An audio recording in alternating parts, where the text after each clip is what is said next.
सोलापूर महानगरपालिका सार्वत्रिक निवडणुकीसाठी प्रभाग क्रमांक 7 मधून शिवसेनेचे नेते पुरुषोत्तम बर्डे यांची कन्या उत्तरा बर्डे बचुटे यांच्या नावाची घोषणा मंगळवारी झालेल्या बर्डे समर्थकांच्या बैठकीत करण्यात आली। शेकडो कार्यकर्त्यांच्या उपस्थितीत हांडे प्लॉट येथे झालेल्या या बैठकीप्रसंगी केलेल्या भाषणात पुरुषोत्तम बर्डे यांनी कोणत्या पक्षाकडून निवडणूक लढवणार हे मात्र गुलदस्त्यात ठेवले।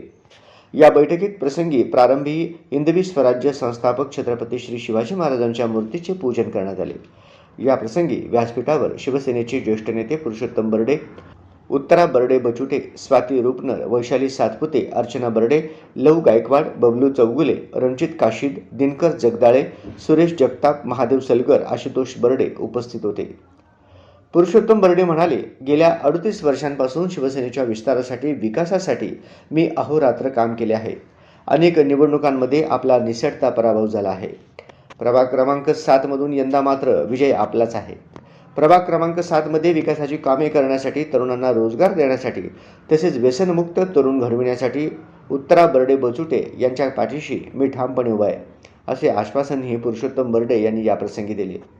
आजवर अनेक निवडणुकीत गड आला पण सिंह गेला अशी अवस्था झाली, परंतु यंदा गडही येणार आणि सिंहीण देखील येणार, असेही पुरुषोत्तम बर्डे याप्रसंगी म्हणाले। यावेळी उत्तरा बर्डे बचुटे, सुरेश जगताप, स्वाती रुपनर, राजकुमार माने, अतुल कणसे, आशुतोष बर्डे यांनी मनोगत व्यक्त केले।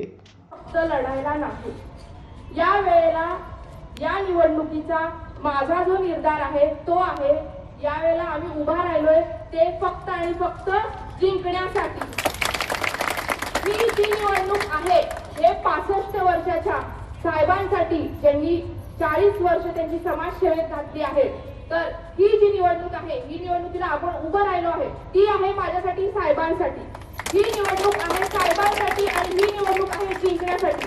16 जानेवारीला माझं फक्त नाव असणार आहे, माझ्या नावाने विजयाचं दान मला साहेबांच्या पायाखाली ठेवायचं आहे आणि यासाठी मी माझं पूर्ण 100% प्रयत्न देणार आहे आणि ते तुमच्याशिवाय पॉसिबल नाही।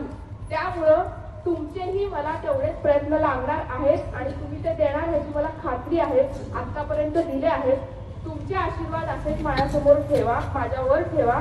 16 जानेवारीला ते एवढं दान मी मात्र साहेबांच्या पायाखाली नक्की ठेवणार ह्याची खात्री मी देते। माझ्याकडून कमी पडणार नाही कोणत्याही गोष्टीमध्ये। थँक्यू।